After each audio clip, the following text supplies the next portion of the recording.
EDMNYC. EDMNYC. You can read the mic too. Yeah. No, it's just the tongue twister. It is.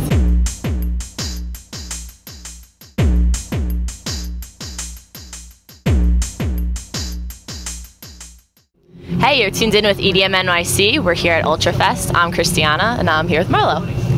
Hello. Welcome. Thank you. Good to be here.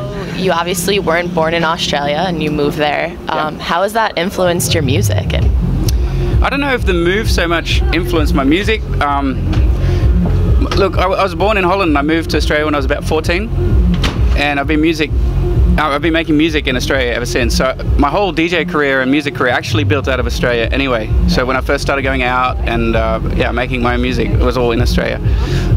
But it is very special to then get invited to go back to Holland, which is my birthplace, and like play at the big festivals there. your relationship with your wife. Yeah. How do you guys work with music together? And I mean, you're both in the industry, which is really cool. So. Yeah. But I mean, we got together almost 9 years ago. So we've been, we've seen it all grow from the start together, and we've shared in that experience together. And it's really special to have someone that understands everything you do, that understands that when you're away on tour for a long time, because it can be really tough. But through the use of the internet with things like WhatsApp and Skype and FaceTime, things like that, you can keep in touch. She gave us the inside scoop.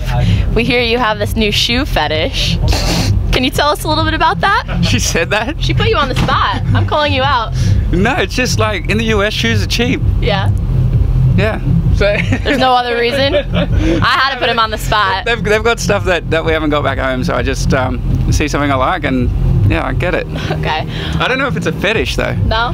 No, it's not out of control. I've got this under control. It's not a problem. No problem. No. Your name is like spelt with capitals and lower cases. Yeah. Is that how it is normally, or is that just a That's not how I was born, no. No. Why the change? No, so what happened was the first release I ever had was on a German label called Media Records, which Mauro Picotto was on as well. And I was really excited, and I released the record, and then when the label came out on vinyl, so it was back in the vinyl days, so it came out on vinyl, and the label said Mario. Oh, no. Right, and I was like, oh no. And then like 2 weeks later, all the interviews came in for the record because it charted like number 15 in Switzerland and a few other places, and all the interview requests came in. It's like, oh, Mario. Oh, Mario just released this new track, and I was like, oh, okay, I can't have that, that's not my name. Yeah. So I was like, how am I gonna avoid this from ever happening again? So I put a capital L instead of a small L, which looks like an I, right? Yeah. So I put a capital L, and I go, now it just looks goofy, like this big M and then AR small. So I go, okay, I've got to make the R capital as well, and that's all it is. It was really a practical thing that I did early on in my career from my first release. So we're here at Ultra.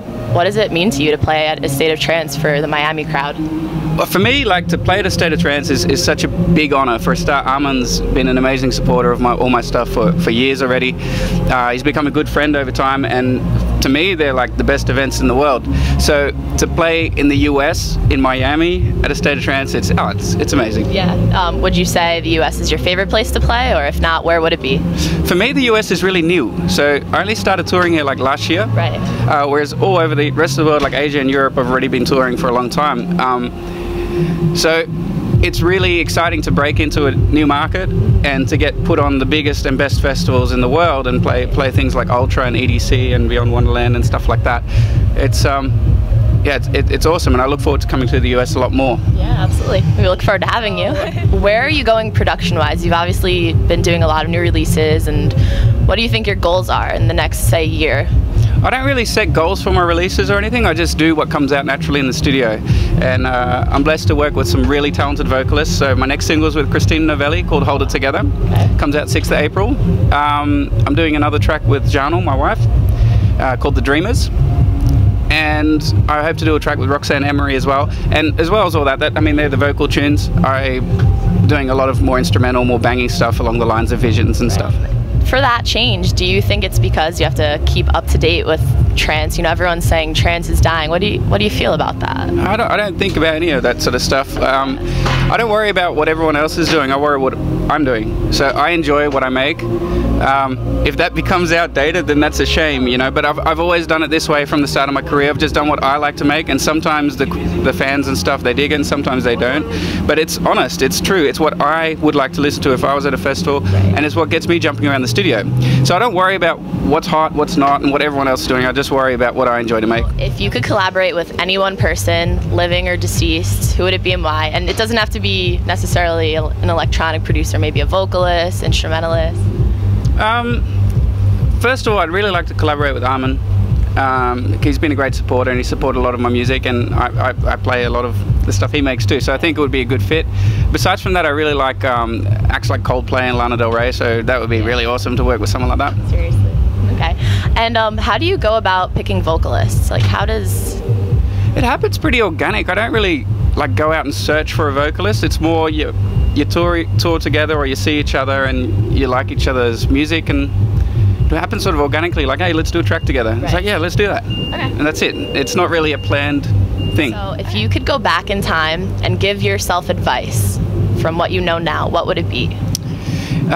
First of all, don't be too hard on yourself, and just enjoy the experience too. Like, enjoy the journey, not just search for the end destination. So I think when I was younger, I was so hungry to break through and to make a career out of music that sometimes I lost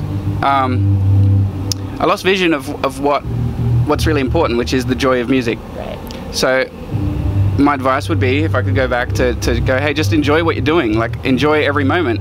Enjoy playing the small clubs. Enjoy learning how to produce, learn how to do new things, meeting new people. Like, enjoy the whole journey. Right. Okay.